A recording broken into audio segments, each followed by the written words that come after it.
guys, welcome back to my channel. This is DaGoodVybe. Recently, Aina, one of my favorite YouTubers ever, posted a video of 20 things that she learned in her, like 10 things I believe, things that she learned in her 20s and 30s. She is a YouTuber here on YouTube who has millions of subscribers, and she definitely does deserve it. She makes YouTube tutorials, beauty. She is a prominent woman of color here on YouTube, and she has attained so much success on YouTube.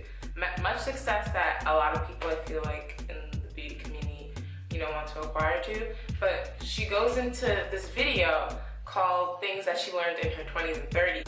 And I really resonated with the video because I'm 21. I recently turned 21 in February. So all the stuff that she said, point blank, like, they really resonated with me. I think the entire time I was just saying yes, yes, yes. Like, she was definitely speaking to me, because these are like 10 things that before you turn 20, you're not really worried about. But once that 20 hits and you turn that age, it's all that's in your head. I believe that so many girls, struggle with, because the things she talks about resonated with me definitely. Like, as I was watching the video, I was going, yes, yes, yes, that's me, you know what I'm saying? So like, I'm just gonna do a quick run through of 10 things that I learned from that video, because I recently turned 21 in February. And before you're 20, like before you hit that big 20, you aren't really thinking about this stuff. But then once you hit 20, you're like, wow, like I'm, gaining years, gaining wisdom. I'm getting up there in age, you know what I'm saying? Like, not up there, like crazy up there, but you know what I'm saying. So these are 10 things that I learned from the video of what she learned, or what she wish someone told her, I guess, in her 20s and 30s.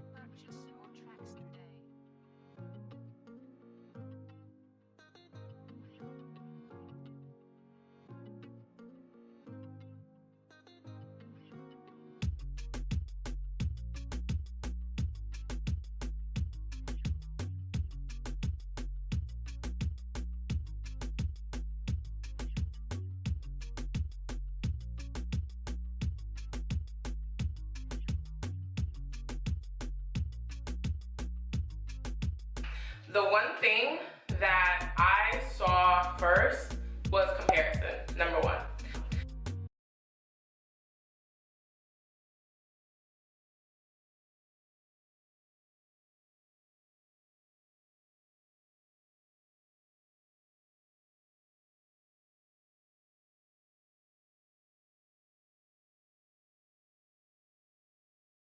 Do not compare yourself to anybody, even though it's inevitable. You're gonna be like, oh, this person, let's say, has 20 million subscribers, or what she says is James Charles and xTedTalk, like, they're very prominent people in the YouTube community, especially the beauty community, and like, you're like, oh my gosh, like, these people are successful, but you're comparing your chapter 1 to their chapter 20, or you're comparing your success to theirs, and it's just like, maybe that's not the path for you.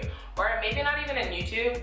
Like, you could be in college or you could be in high school and be like, oh, this person has the greatest boyfriend ever, I wish that I had that. And it's just like, sis, maybe that person, you don't know their relationship, like, maybe that person isn't even happy in their relationship, and they're just putting on a front for, the gram, and showing everybody that they know that, oh my gosh, my life is perfect, oh my gosh, I can do all this stuff. And in reality, they're going on these vacations, they're buying all these matching outfits, how couples do, and they're broke as heck, and you don't even know that, because that's not what they're showing. Number 2, family. I think with your family, so many people, because especially she makes the point of saying, if you're, you come from an immigrant family, like if your parents are immigrants, like they came from another country, like my parents came from Haiti. Even though that's the islands, that's not in the States. I believe it's part of geography. But I'm just like, okay, they went through a lot to get to where, they are today. So basically, you kind of feel this pressure to succeed.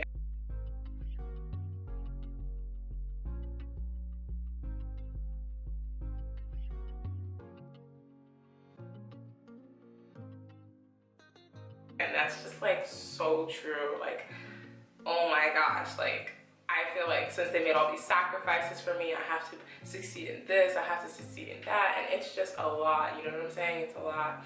So I feel like sometimes you should take your family's opinions with a grain of salt concerning you. Like, sometimes they do want the best for you. Like, if they're like, oh, go to college, okay, so go to college. Or if they're like, maybe you should do this career field, you can take it into consideration, but in reality, what you want for yourself is what really matters and what God wants for you. Number 3 is grit. You need grit. She's right. She said something about how this generation is so enamored with having everything comfortable and easy, and that is so true. But you need grit, okay, to get to where you want to be. If you want to get to, let's say, a prominent job, and you know, you want this position and you're in a company and you're like, oh, it's an entry-level job, I'm not succeeding, I'm not going anywhere, oh, but this person has that. Maybe that's because that person did the work to get to that position. Nowadays, a lot of people aren't willing to do those unlikable jobs to get to where they want to be. And I'm not speaking on all people, I'm just saying this is in my experience, honey. Don't be roasting me and dragging me in the comments. Our parents were miserable. God forbid if you're the child of an immigrant. Like, they went through it. And now I feel like we've gone so polar opposite and we've become so anti-that, that now we want to cruise a little too much sometimes. You know what I mean? Like, little too much. You do actually gotta pay your dues. Like, I'm just gonna say that. I hate to say this, but I see it based on how people talk on social media. I see it. People throw in the towel a little too fast, and I don't think your 20s is throw in the towel age just yet. Once you get to your 30s, if something is still not sticking and you don't even like it on top of that, then you can start considering doing other career paths. Changing your career in your 30s, there's nothing. A prominent mentor of mine that I listened to his audiobooks, I read his book. His wife is Megan Good. Y'all should know who I'm talking about. Devon Franklin said that he was praying to God. He was just like, Lord, why am I not succeeding? Because he was in a company with Will Smith. He was doing all this stuff. And it's just like the Lord's just like, wait and work for it. And that's what he did. He worked for it. Even though he wasn't, you know, he wasn't promoted immediately, he saw the success that he was going to have, but he had to work for it. You see what I'm saying?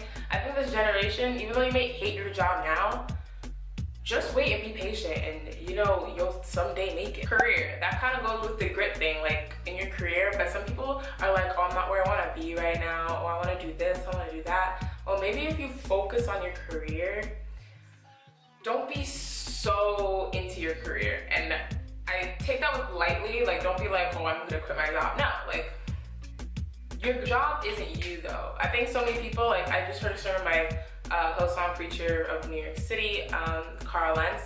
He said, people be like, hi, I'm so-and-so, I'm a producer. You know what I'm saying? But it's like as if we feel like that title gives us worth, and it's not true.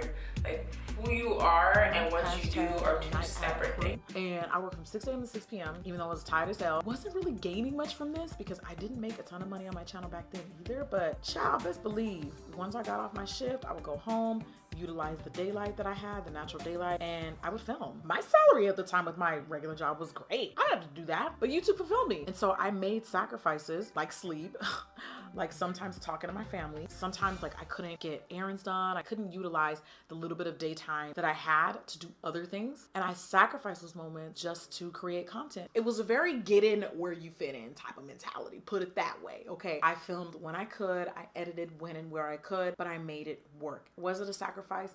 Hell yeah. I had no clue was gonna pay off. Like, I wasn't even thinking strategically at that time. I wasn't at all. I just was like, oh, all right, this is growing a little bit. You know, I think that was what kind of motivated me to keep doing it, which is so funny to me when people accuse me of being money motivated, because it's like, if you only knew, if your girl only like, don't knew. try to find your identity in your career. Like, if you work on Wall Street, okay, you're a broker, but that's not who you are. Like, you could be a father.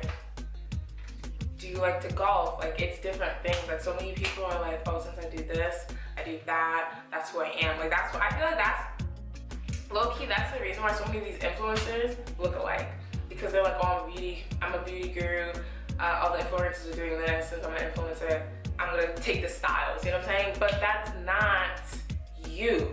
Like, there's so many people who I've seen when I used to go on like all this stuff in the beauty community on YouTube and stuff, who are so different and so unique, and that's what attracted me to them. And they changed so much, and they all look alike now, and I'm just like, why?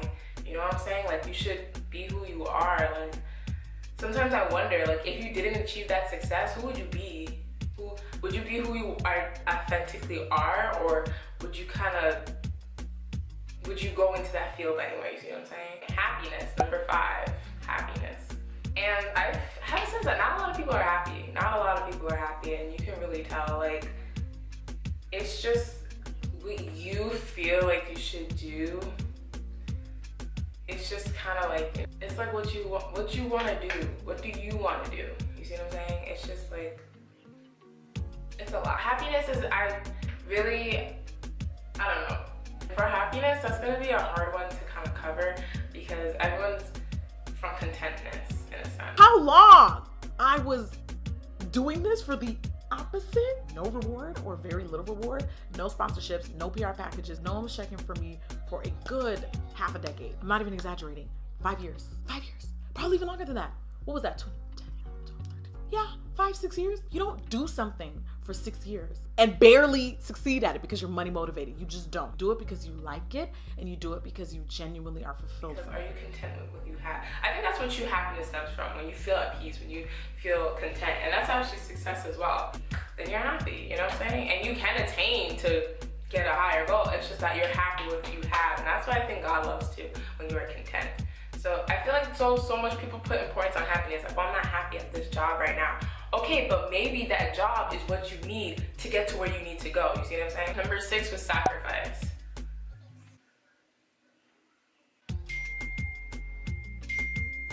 But yeah, I just definitely feel like people now give up a little too easily sometimes. I'm not talking about the people who were unjustly let go of jobs or whatever. Like, I'm talking about the people who weren't even willing to put in the work where they were at the time. Sometimes those odd jobs, like, they pay the bills, honey. But let me tell you something, there was not a day, and I shouldn't have been doing this, but girl, I was editing videos at my job when I lived in Kuwait. Still editing videos. I worked from 6 p.m. to 6 a.m. Sacrifice, sis, in this generation, I'm telling you, I want somebody to look up the definition of sacrifice, because they think, I mean, that is an important sacrifice when you want to hang out with your friends, but instead you work. Okay, you're sacrificing, your enjoyment so you can make money. But then once you get that paycheck and that check deposit hits, ooh, now you can hang out the next Friday or do something else to afford you're building your future. Don't do. This is a little area that you can save money. Here's how you can cut corners. Here's how you can nothing. I would say once Dennis got into my life, being that he has the banking expertise and background that he has, he taught me how to properly manage the assets that I have now. I didn't really have the tools and the expertise and, in my opinion, the money to effectively save for goals. And that's why one thing that I just didn't do is I just didn't indulge in things like designer clothes or designer bags. I never wanted to be the person who had like a $2,000 bag with less than $2,000 in it. Like, that just wasn't, I respect it, but it wasn't me. There's nothing wrong with other people saving for things that they like, but like, it just didn't feel real to save up for things that like I would have to like put plastic covering over to enjoy them. Like, that's just not what I wanted to do. I was like, yes, because she had to sacrifice to where she needs to go. She had to work. She said she didn't even reap the benefits of what she did for 5 to 6 years. And that's so true, because I remember, I think she started her channel back in 2009, or that's when her first videos were. And I was shook, because she said she sacrificed not even talking to family, doing all this other stuff, like a lot, just to get to where she needs today. So that's why it bothers me when people say she does it for the money. She didn't even do it for the money, because she was working at the time and doing YouTube. So it was like different, you know what I'm saying? Like, she wasn't even getting paid from YouTube at the time. People now are making money from social media. And that's another thing, I guess, in closing, because a lot of the beauty gurus today are making mad money, right? But that job wasn't really existing when you were in middle school. You see what I'm saying? So it was to the point, like, when people are like, oh, what do you want to be? What do you want to be? I always had a feeling I wanted to do something of importance and be something big. But what if that career path that I want isn't even created yet? That's when people are like, what do you want to be when you're a kid? You say astronaut, you say police officer, all this stuff. I remember Steve Harvey said, he wanted to be on TV. So I wrote on my paper, I want to be on TV. I didn't know. Ain't nobody told me I couldn't. Had no adult came along and crushed me. I was 9, I'm a kid. I didn't know you couldn't be. I thought you could be whatever you wanted to be. Ain't nobody never mastered it. So she collects all the papers and she call your name, you stand up, and she tell everybody what you want to be. She said, little Bobby want to be a football player. Little Terry wants to be a doctor. Look here, Sheila wants to be a nurse. Willie wants to be a doctor. And I went, Willie want to be a doctor? Who buying into? Willie can't even read. You know the prescriptions he gonna be writing, it's gonna be a lot of people.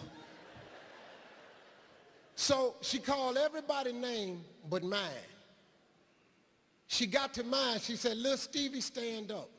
So I stood up and she said, come up to the front of the class. And I'm thinking to myself, this is a gold star moment.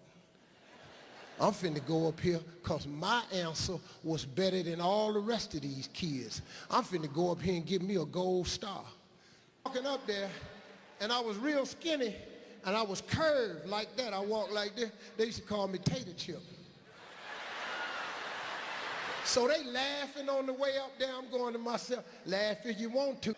She said, little Stevie, what did you write on your paper? I said, I want to be on TV. She said, why did you write that on your paper? I said, because that was our assignment for today. She said, but why would you write something like that on the paper? I could tell by her tone. I said, this ain't the gold star moment I thought it was. So she said, do you know anybody on TV? I said, no, ma'am. Have you ever seen anybody on TV? I said, but Bill Cosby is on TV. He is on I Spy, and that's why I say I won't be on TV. But do you know Bill Cosby? No, ma'am. You know anybody in this school on TV? No, ma'am. You know anybody in your neighborhood on TV? I said, this dream-killing heifer. I said, no, ma'am. She said, well, I'm going to pin this note on you, and you're going to wear it home, and I'm going to call your mother and tell her you up at this school being a little Mr. Smartass. And she done called my mama, so I can't take it off. I walk in the house, my mama waiting on me. What is that pinned on your coat, mister? I said, I know you know. Mama is a dream killer, too. We rolling. So I'm sitting on steps waiting on him. He come in the house. I go to the store, get his paper. He take a bath. He get through eating. He called me in there. He said, boy, what does your mama say you got a note pinned on you at school for?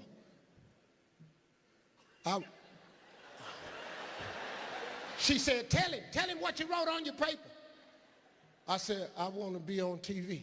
He said, what you write that on paper for? I said, because that's what the teacher asked me. She said, Slick, just whoop him, because he ain't got no business writing that stuff on the paper. He said, what'd you put on the paper, boy?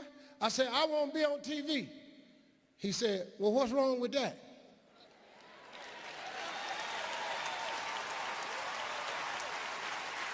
I said, uh-oh, a reprieve from the governor. This could be a stay of execution. So I sat up there, I said, that's what I want. He said, boy, he said, well, Bill, this boy can be on TV if he want to. No, he can't, Slick. He got to write what that teacher say put on paper. He said, boy, go on in your room. I'm coming in there. He said, what she want you to write on that paper? I said, like a policeman or something. He said, well, take a piece of paper out, put that on paper. He said, now take that piece of paper, I won't be on TV, and put it in your top drawer. Take that down there and give it to that dream-killing heifer. And what I want you to do is every morning before you go to school, I want you to read that paper. And every night before you go to bed, I want you to read that paper.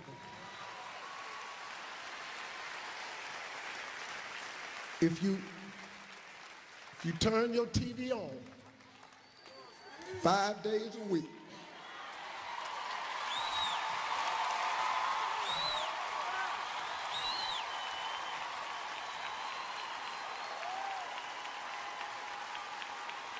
all because my father just believed in me. He just gave me that one little moment I needed. He even got in trouble with the teacher that he wanted to be on TV. I remember when I was in 7th grade, they were like, everybody stood up to say what they want to be. I remember kids were saying nurse, some kids were saying this. I said I want to be a model. The whole class went quiet, and the teacher's just like, really? And then she was just like, okay, we're gonna do a project where all of you guys are gonna do a presentation of what you wanna be, you have to do research, all this stuff, write a paper. Everybody, you know, I wanna be an author, I wanna do this, I have to go to this college for be a doctor. Me, I remember putting pictures of Tyra Banks, Naomi Campbell, Linda Evangelista. I was like, I wanna be a model, that's what I'm gonna be. And everybody was just like, you know, you're gonna be like, basically a walking coat hanger, right? And I was just like, sis, worry about yourself. Okay, so I was just like, yeah, but some people will bank on your dreams, but you have to fight. I'm telling you, you have to fight for your dreams, because anybody and everybody will try to, you know, bring you down. Then number 7 was decisions and to relax. That's what she taught. Okay, when she was talking about, okay, you can make decisions, I feel like in your 20s, you should be making, you know, crazy decisions, but at the same time, you need to relax. Example of this. This was like early in Mario Dedivanovich's career. This is when he was like first coming up. He was doing this seminar in LA, and the tickets to attend this seminar, it was either $300 or $500. I want to say it was closer to $500, so it was pretty expensive. And mind you, this is back when I was doing makeup at the time professionally. Obviously, being that Mario was very popular, I was definitely intrigued in his techniques and into his whole style. And I think I had like just under what that ticket price was. That would have been more than a splurge for me. It would have been like overdraft. I was definitely trying it because I knew that I didn't have the money. For some odd reason, instead of closing the website and just going on about my day, I entered my information anyway, and I tried to pay for the ticket anyway. Well, it was approved. And I was like, but how? I don't even have that much money in my account. But I also didn't want to call my bank and cancel. Like, I just didn't. I was just like, well, I guess we going top ramen this week, aren't we? Was that class valuable for me? Absolutely. A great way to meet other artists in the industry. Like, I definitely learned a lot. I found the class very valuable. That was one of those few instances where I knew I didn't have the money for something. Like, I could sleep at night knowing like I could actually gain. You're young still. You're having fun. You're doing what you want to do. But at the same time, you're also not responsible for your actions. So it's like a balance. You see what I'm saying? You have to balance it. It's like the 20s and 30s is like basically balancing being crazy and being responsible. I don't know how else to describe it, but that's the best I can describe it. So yeah, number 8, being careful. Because now that you're grown, it's just like your decisions affect you. Like as a kid, should I take a nap now or should I take it later? I don't want to eat my vegetables. That's all you worried about as a kid. But now you're 20, you're in your 30s. Do I want to save up for a house? Do I want to marry this person? Should I start a relationship? Should I get into this career? It's so different, and it's just mind-boggling how people want you to make such decisions now. Like, it's crazy. Like, adolescence is one of those things that were actually not even created, I think, until the 18th. They didn't even have a name for it. You were either a child or an adult, because back then they got married at like 20 or something, because, you know, adolescence wasn't even added until like the dictionary or until, you know, everybody knew what an adolescent was. But it's like a recent thing, so like, people are starting to learn how to treat an adolescent, and it's crazy. Number 9, love. Oh my gosh, I resonated with this one so much when she talked about it. God, why didn't no one tell me to not take anyone serious in my 20s? Like, I was just so like, oh my God, this is the one, and if it doesn't work out, I'll never be left again. Don't get me wrong, my 20s were definitely fun, and I got to enjoy singlehood. Like, I always say, please, especially my young women, and I understand everybody's circumstances are different, and I understand everybody's backgrounds are different, and some people just find who they love in high school, and they find who they love in college or whatever, or what have you, but try your hardest in your 20s to spend at least 1 to 2 years single, at least. And when I say single, I mean like not emotionally soul tied to someone. You need a year on your own to like to get to know yourself, understand what you like and don't like. Trust me, there's a lot of things that you think you love now in your 20s that you may not be that fond of in 5 years or 10 years. There are even things in dating that you may think are non-negotiables that in 5 to 10 years may actually low-key starts hitting different. Once you get closer to 30, you're like, wait a minute now. Now, if you just feel in your spirit and in your heart that at 23, you're with the person of your dream, then I would say by all means, do what you feel is right. But I heard a quote, and this was the realest quote I ever felt. Mixed feelings is a no. Mixed feelings is a no. I'm gonna use Diego now. The biggest thing that I learned in my 20s was I was giving too much too soon in relationships. She said, ain't nobody so important for you to, you know, like some people do. I remember I have a cousin who had a son, and they the son met a girl in middle school, and you know, they're from 2 separate schools, and they're still in love. They have a kid, they're married, they're having another kid on the way, you know what I'm saying? And that happens, but please, please, please, ladies, don't be so obsessed with finding love now. You have time, okay? You're only 20. Everyone's getting married, everyone's having babies, everyone's in a relationship. Okay, that's them. Sis, worry about you, okay? That's all that. Get the bag, sis.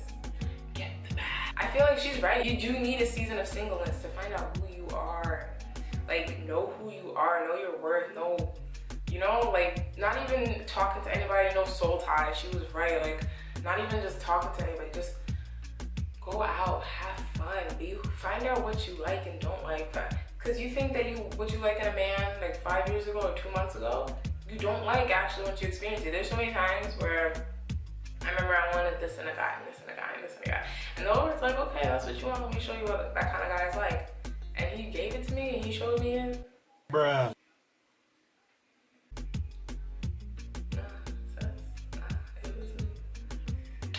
That wasn't it, fam. That wasn't it. It's like I felt like I was settling. I was 100% settling. I was just like doing way too much too soon. Like I just wanted to like cuddle up and play house with guys who were not worthy of that at all. You know who doesn't date on potential? Men sure as hell don't. Men do not date on what they feel women have the propensity to be. Men date on what you are right then and there. They take you for face value. I was like, bruh, like find you. That's really what's important.